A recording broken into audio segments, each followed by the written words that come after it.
உங்கள் உடம்பை குறைக்கணும், நல்ல எனர்ஜெட்டிக்காக இருக்கணும், ஸ்லிம்மாக ஃபிட்டாக இருக்கணும்னு நினைக்கிறவங்களா நீங்கள்? இந்த வீடியோ உங்களுக்கானது. நான் இந்த வீடியோவில் உங்களுக்கு இன்டர்மிட்டன்ட் ஃபாஸ்டிங் பற்றி சொல்ல போகிறேன். இன்டர்மிட்டன்ட் ஃபாஸ்டிங்னா என்ன, அது எப்படி வேலை செய்யுது, எதுக்காக அது அவசியம் அப்படின்ற விஷயத்த இந்த வீடியோவை பார்ப்போம். வீடியோ முழுக்க கடைசி வரைக்கும் பாருங்கள். கடைசியாக நான் உங்களுக்கு ஒரு சிம்பிள் டிப்ஸ் சொல்கிறேன், எப்படி நம்ம இன்டர்மிட்டன்ட் ஃபாஸ்டிங்கை கடைபிடிக்கிறது அப்படின்ட்டு. ஸோ வீடியோக்கு ஸ்கிப் பண்ணாமல் பாருங்கள். அதுக்கு முன்னாடி நம்ம சேனலை சப்ஸ்கிரைப் பண்ணலைன்னா சப்ஸ்கிரைப் பண்ணிக்கோங்க. நான் போடுற வீடியோஸ் எல்லாமே உங்களுக்கு வரும். So I am doctor Karthikeyan Rajendran, energetic life coach and plastic surgeon. இன்றைக்கி நாம் இன்டர்மிட்டன்ட் ஃபாஸ்டிங் எப்படி பண்ணுறது, எதனால் பண்ணுறோம், என்ன விஷயம் அப்படின்னு பார்ப்போம். முதல்ல நமக்கு சக்தி எங்கேருந்து வருது அப்படின்னு பார்த்தீங்க அப்படின்னா, சக்தி நமக்கு ஏடிபி அப்படின்ற ஒரு விஷயத்துலேருந்து வருது. ஏடிபி அப்படின்னா என்ன? Adenosine triphosphate. அடினோசின் ட்ரைபாஸ்பேட் நம்ம உடம்புல எப்படி உற்பத்தி ஆகுது அப்படின்னா மைட்டோகாண்ட்ரியாவிலேருந்து உற்பத்தி ஆகுது. மைட்டோகாண்ட்ரியாவில் எப்படி உற்பத்தி ஆகுதுன்னா கிரப் சைக்கிள் அப்படின்னு ஒரு பயோகெமிக்கல் சைக்கிள். ரொம்ப டீட்டெயிலாக நம்ம உள்ளே போக வேண்டாம். பட் அந்த கிரப் சைக்கிள் மூலயமா நமக்கு ஏடிபி கிடைக்குது. ஒரு நாளைக்கு நம்மளோட உடம்புல மைட்டோகாண்ட்ரியா எவ்வளோ ஏடிபி ப்ரொடியூஸ் பண்ணுது அப்படின்னா, நம்ம எடை எவ்வளோ, நான் 68 kg இருக்கேன் அப்படின்னா 68 kg அளவுக்கு ஏடிபியும் ப்ரொடியூஸ் ஆகும் ஒரு நாளைக்கு.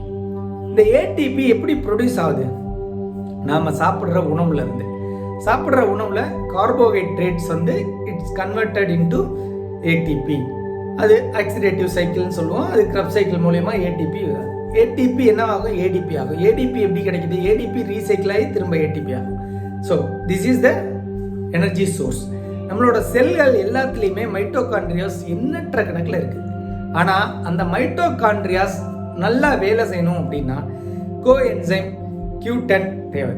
கோஎன்சைம் Q10 அப்படின்றது நம்ம லைஃப்பை வெரி பவர்ஃபுல்லாக எனர்ஜெட்டிக்காக வைக்கிறதுக்கு நமக்கு ஏடிபியை ப்ரொடியூஸ் பண்ணுற ஒரு என்சைம்.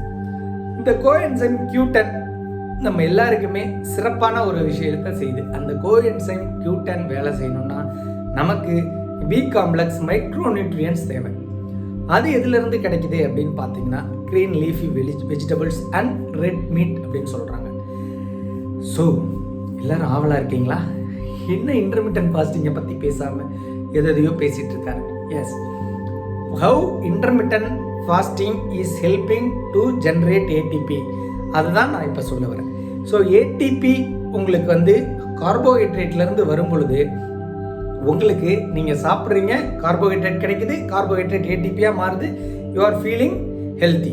ஓகே, பட் இதனால் உடம்பு குறையுமா அப்படின்னா குறையாது. ஏன் அப்படின்னா நீங்கள் போட்டுக்கிட்டே இருக்கீங்க, அது ஏடிபியாக மாறிக்கிட்டே இருக்குது, பவர் சப்ளை கொடுத்துக்கிட்டே இருக்குது. ஸோ சமநிலையில் இருக்குது. நீங்கள் இன்டர்மிட்டன்ட் ஃபாஸ்டிங்கில் இருக்கும்போது, இன்டர்மிட்டன்ட் ஃபாஸ்டிங்னா என்ன அப்படின்னு நான் ஃபஸ்ட்டு சொல்லிடுறேன். நீங்கள் ஒரு 14 hours ஃபாஸ்டிங்கில் இருக்கணும். அதுக்கப்புறம் நம்ம சாப்பிட்லாம்.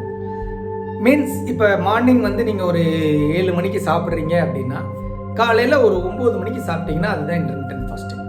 இது சிம்பிள் வே. ஓகேங்களா? இதை நீங்கள் இன்க்ரீஸ் பண்ணிகிட்டே போகலாம். ஒரு நாளைக்கு ஒரு மீல் கூட எடுத்துக்கிற அளவுக்கு எடுத்துகிட்டு போகலாம். எப்படி இது வேலை செய்யுது அப்படின்னு பார்த்தீங்கன்னா, நம்ம உடம்புல கார்போஹைட்ரேட் இல்லை, ஏடிபி வருது அப்படின்னா எப்படி வரும் அப்படின்னா, நம்மளுடைய கிளைக்கோஜன் ஸ்டோர்ஸ், மசிலில் கிளைக்கோஜனாக ஸ்டோர் ஆகிருக்கும் கார்போஹைட்ரேட், அதுலேருந்து வரும். அது நல்லா ஃபியூல் கொடுக்குமா அப்படின்னு பார்த்தா அதை விட சூப்பரான ஃபியூல் எங்கேருந்து வரும் அப்படின்னா ஃபேட்லேருந்து வரும். ஃபேட் எங்கே இருக்குது? நம்மளுடைய தசைகளில், நம்மளுடைய தோல் பகுதியில், எல்லா இடத்துலையும் ஃபேட் இருக்குது. அது பேர்ன் ஆகி கீட்டோசிஸ் மூலயமா ஏடிபி ஜென்ரேட் ஆகும். இப்போ நாம் என்ன பார்க்க போகிறோம் அப்படின்னா, இப்போ நாம் இன்டர்மிட்டன்ட் ஃபாஸ்டிங் செய்கிறதுனால நமக்கு இருக்கிற 3 பெனிஃபிட்ஸ் தான் பார்க்க போகிறோம். நமக்கு இருக்கிற 3 பெனிஃபிட்ஸ் என்ன அப்படின்னு பார்த்தீங்கன்னா, ஃபஸ்ட்டு நீங்கள் உங்களுடைய பாடியில் சில மெக்கானிசத்தை ஆக்டிவேட் பண்ணுறீங்க.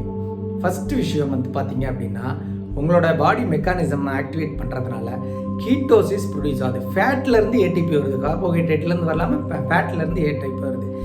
ரெண்டாவது விஷயம், நீங்கள் இன்டர்மிட்டன்ட் ஃபாஸ்டிங் கொடுக்கறதுனால உங்கள் கட் ரிலாக்ஸ் ஆகுது. உங்களோட குடல் பகுதி ரிலாக்ஸேஷன் இருக்குது. அதனால் அது ரீஜெனரேட் ஆகிறதுக்கு ஹெல்ப் பண்ணுது. மூன்றாவது விஷயம் பார்த்தீங்க அப்படின்னா, இதுதான் ரொம்ப முக்கியமான விஷயம், நம்மளுடைய உடலில் இருக்கிற செல்கள் எல்லாம் ஆட்டோஃபேஜ்னு சொல்லுவோம்.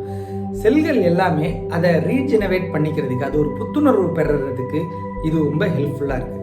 ஸோ இன்டர்மிட்டன்ட் ஃபாஸ்டிங் எப்படி பண்ணுறது அப்படின்றத டிப்ஸை நான் கடைசியாக சொல்கிறேன்னு சொல்லியிருந்தேன். இப்போ பார்ப்போம். இன்டர்மிட்டன்ட் ஃபாஸ்டிங் பண்ணுறதுக்கு எப்பயுமே ஈவினிங் 7 o'clock சாப்பிடுங்க. ஒரு வாரம் ஃபுல்லாக ஒரு மணி நேரம் இன்க்ரீஸ் பண்ணுங்கள். மீன்ஸ் இப்போ 7 o'clock சாப்பிட்றீங்க, டெய்லி ஒரு 7 o'clock சாப்பிட்றீங்க அப்படின்னா நைட்டு காலையில் ஒரு 7 o'clock சாப்பிடுங்க. இல்லை அதுக்கப்புறம் 1 மணி நேரம் இன்க்ரீஸ் பண்ணுங்கள். ஸோ 8 o'clock சாப்பிடுங்க. அதுக்கப்புறம் ஒரு வாரம் 9 o'clock சாப்பிடுங்க. அதுக்கப்புறம் ஒரு வாரம் 10 o'clock சாப்பிடுங்க. இது மாதிரி நீங்கள் இன்டர்மிட்டன்ட் ஃபாஸ்டிங்கில் இருந்தீங்கன்னா உங்கள் பாடி கீட்டோசிஸ்க்கு அடாப்ட் ஆகும். So try intermittent fasting for your energetic, healthy and fit life. Thank you.